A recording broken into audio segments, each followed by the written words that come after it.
সিজদায় পড়ে আল্লাহরে বলবেন, আল্লাহ এই পৃথিবীতে আমি ছাড়া তোমার গোলামের অভাব নাই, কিন্তু তুমি ছাড়া আমার দ্বিতীয় কোনো রব নাই। যে ব্যক্তি সুবহানাল্লাহ বলবে, আলহামদুলিল্লাহ বলবে, লা ইলাহা ইল্লাল্লাহ বলবে, আল্লাহু আকবার বলবে, মিজানে দাঁড়িপাল্লা তার জন্য পরিপূর্ণ ঘোষণা করা হবে। আসমান জমিনের মাঝখানে যত খালি জায়গা সব সওয়াব তার আমলনামায় দিয়ে দেওয়া হবে।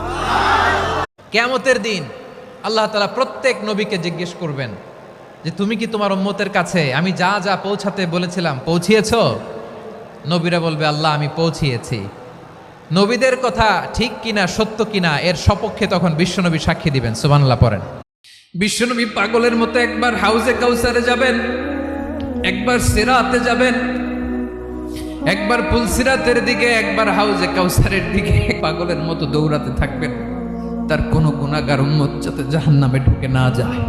বিশ্বনবী বলবেন, আল্লাহ ওই স্পেশাল দোয়াটা দুনিয়াতে করি নাই, আজকে আমি তোমার দরবারে দাঁড়িয়ে কিয়ামতের দিন ওই দোয়াটা করছি। আল্লাহ আমার যে উম্মতের হৃদয়ে যাররা পরিমাণ ঈমান আছে, আমার একটা উম্মতকেও তুমি জাহান্নামে ঢুকাতে পারবা না।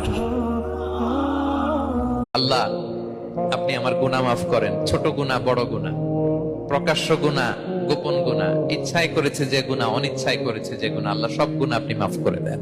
কেউ কারো মনে আঘাত দিলে সে কখনো ভিতর থেকে শান্তি থাকতে পারে না, এই কথাটা মনে রাখবেন।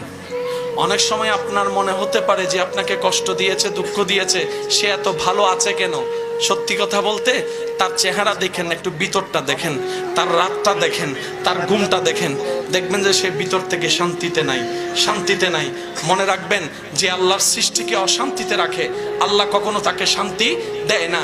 আপনি আমি যদি একটা কনসেপ্টে চলে আসতে পারি, প্রত্যেকটা স্বামী স্ত্রী যদি একটা কনসেপ্টে চলে আসতে পারে, সেটা কি? এটা আমার স্ত্রী নয়, এটা আমার আল্লাহর দেওয়া নিয়ামত। এটা আমার স্বামী নয়, এটা আমার আল্লাহর দেওয়া নিয়ামত। সবাই যদি সবাইকে আল্লাহর দিকে তাকিয়ে, নবীর দিকে তাকিয়ে সম্পর্ক করে, এই পৃথিবীতে শান্তি আর শান্তি হয়ে যাবে, রাগ কমে যাবে। বলি সুবহান।